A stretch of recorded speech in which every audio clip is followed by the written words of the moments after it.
Welcome students. आज हम physics की refraction of light at a plane surface, ये दोनों ही क्लास के लिए इंपोर्टेंट होगा, 10th और 12th के लिए। ठीक है, दूसरे चैप्टर की बात करते हैं। किसी किसी बुक में 10th में फर्स्ट चैप्टर में दे रखा है, इसलिए जिसके में फर्स्ट है वो फर्स्ट है और जिसके में सेकंड है वो सेकंड बुक से पढ़ ले। ठीक है, सेकंड चैप्टर से पढ़ ले। अब रिफ्रैक्शन एक वर्ड है, रिफ्रैक्शन जिसको हिंदी में कहते हैं अपवर्तन। ठीक है ना, अपवर्तन प्लेन सरफेस पे, समतल पृष्ठ पर अपवर्तन। किसका? प्रकाश का अपवर्तन समतल पृष्ठ पर। ठीक है, तो सिंपल सी भाषा में समझा देता हूं कि यदि कोई प्रकाश किरण यानी कि सनलाइट किसी एक मीडियम से दूसरे मीडियम में यानी एक माध्यम से दूसरे माध्यम में जब प्रवेश करती है तो अपने पाथ से यानी कि रास्ते से, जो रास्ता इसका सीधा होना चाहिए था, सीधे ना जाकर ये थोड़ी सी मुड़ जाती है। ठीक है, क्लियर? ये चीज समझ गए होंगे। और इसकी जो डेफिनेशन है वो अपनी बुक से आप नोट कर लेंगे। क्या दोबारा समझाएगा? जब कोई भी प्रकाश किरण एक माध्यम से दूसरे माध्यम में प्रवेश करती है तो अपने मार्ग से विचलित हो जाती है। इस घटना को क्या कहते हैं? प्रकाश का अपवर्तन कहते हैं। The bending of light when enter one medium to another medium, the phenomena is called refraction of light. Okay, ये आप समझ गए। अब मैं आपको मीडियम के बारे में समझाने जा रहा हूं। मीडियम कौन सा होता है? मैंने लास्ट जो पिछली वीडियो हमने जो रिफ्लेक्शन पढ़ा था उसमें मैंने मीडियम के बारे में आपसे डिस्कस किया था। तीन तरह के सबस्टेंस होते हैं। कौन कौन से? ट्रांसपेरेंट, ट्रांसल्यूसेंट और ओपेक। ठीक है, तो हम ट्रांसपेरेंट मीडियम की बात करते हैं। ट्रांसपेरेंट मीडियम दो तरह के होते हैं, एक होता है रेयर और एक होता है डेंस। ठीक है ना, रेयर और डेंसर। अब रेयर को हिंदी में क्या कहते हैं? विरल। और डेंसर को कहते हैं सघन। ठीक है, विरल माध्यम में कौन सी चीज आती है? वो आती है वायु यानी कि एयर। इसको आप बड़े आसान से याद कर सकते हैं, rare air, rare air, rare air यानी विरल वायु, वा से वा मिल रहा है। सघन में वे सारी चीजें आती हैं ट्रांसपेरेंट होती है, जिनके हम आर पार दे सकते हैं, जैसे कांच यानी ग्लास या वाटर यानी कि पानी। ठीक है, क्योंकि ये चीनी मैंने इसलिए यूज किया क्योंकि मोस्टली हमारी जो बुक है उसमें इन तीन मीडियम का ही जिक्र ज्यादा है। ठीक है, ये क्लियर हुआ। अब मैं आपको सिखाने जा रहा हूं कि जब विरल से सघन में यानी कि रेयर से डेंसर में कोई लाइट एंटर करती है तो क्या इफेक्ट होते हैं, और जब डेंसर से रेयर में जाती है तो क्या इफेक्ट होते हैं। ठीक है, देखिए ये दो फिगर बना रखे हैं। पहला फिगर यह कि मीडियम वन हमारा कौन है? रेयर, और दूसरा मीडियम है डेंसर।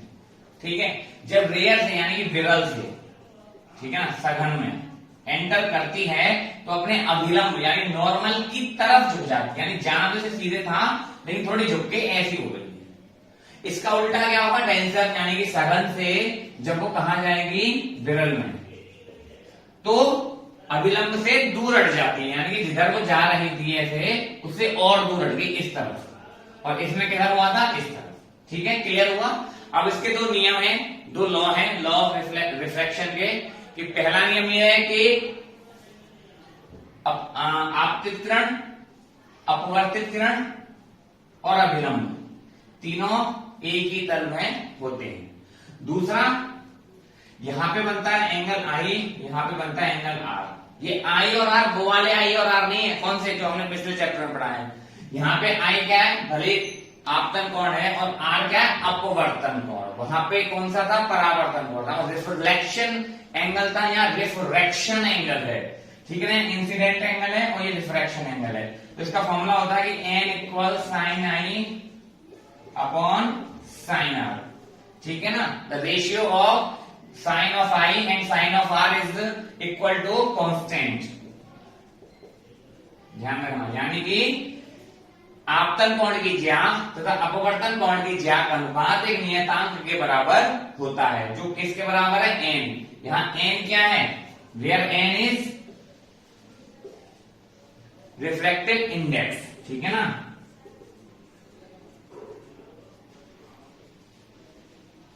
यानी कि अपवर्तनांक।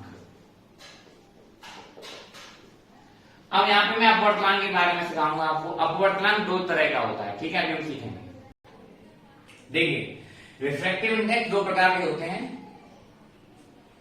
एक absolute refractive index and relative refractive index. Absolute यानी कि निरपेक्ष अपवर्तनांक, और ये होता है सापेक्ष अपवर्तनांक।